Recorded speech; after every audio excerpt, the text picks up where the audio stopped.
বিসমিল্লাহির রহমানির রাহিম। আসসালামু আলাইকুম। সম্মানিত বাংলাদেশ চালক ভাইয়েরা, আশা করি আপনারা সকলে ভালো আছেন, সুস্থ আছেন। আজকে আমি আপনাদের মাঝে কিছু কথা নিয়ে আসলাম। কথাটি অবশ্যই গ্রহণযোগ্য হবে কিনা আমি জানি না, কিন্তু আমি যেটা মনে করলাম অবশ্যই আপনাদের মাঝে তুলে ধরা উচিত। আপনারা জানেন আমাদের বাংলাদেশে 18 কোটি মানুষ। আমাদের বাংলাদেশে 18 কোটি মানুষ থাকলেও বাংলাদেশে বিভিন্ন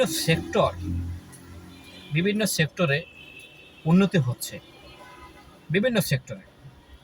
এবং উন্নতিটা শুধু হচ্ছে না আমাদের প্রাইভেট সেক্টর, এবং বাংলাদেশে রাস্তাঘাট বলেন, বাংলাদেশে কার্ড বলেন, বাংলাদেশে বয়স্ক ভাতা বলেন, বাংলাদেশে বেসন বলেন, বাংলাদেশে বিভিন্ন জায়গা বিভিন্ন এলাকার জন্য কার্ড করা হয়।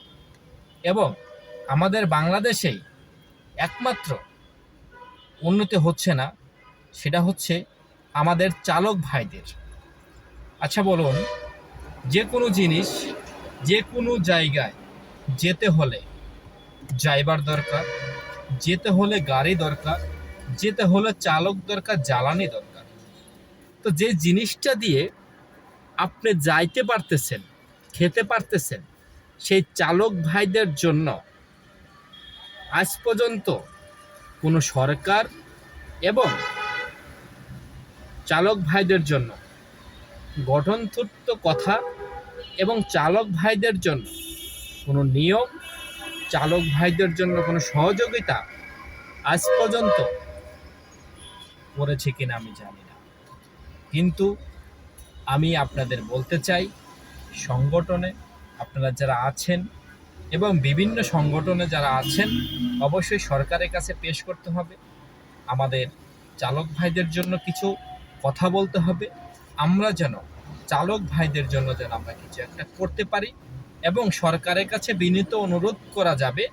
তখন আমরা সকলে মিলে ঐক্যবদ্ধ হয়ে আমাদের চালক ভাইদের জন্য একটি কার্ড করতে হবে। আমাদের চালক ভাইদের জন্য সরকারি থেকে কিছু ভাতার জন্য আবেদন করতে হবে। অবশ্যই আমাদের বাংলাদেশে অনেক রিটায়ার্ড পারসন, সরকারি বলেন, পুলিশ বলেন, সেনাবাহিনী বলেন, আর্মি বলেন, অনেকেই কিন্তু টাকা পান। কিন্তু আমাদের চালক ভাইরা তো এক সময় রিটায়ার্ড করতে হয়। সেখানে সেই বয়স্ক একটি ভাতা দরকার, সেখানে সেই চালক ভাইদের জন্য, ফ্যামিলির জন্য কিছু ভাতা দরকার।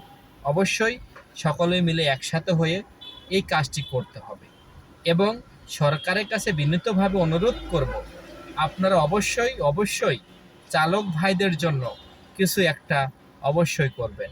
আশা করি সকলে ভালো থাকবেন, সুস্থ থাকবেন। পরবর্তী ভিডিও নিয়ে আসবো। আসসালামু আলাইকুম।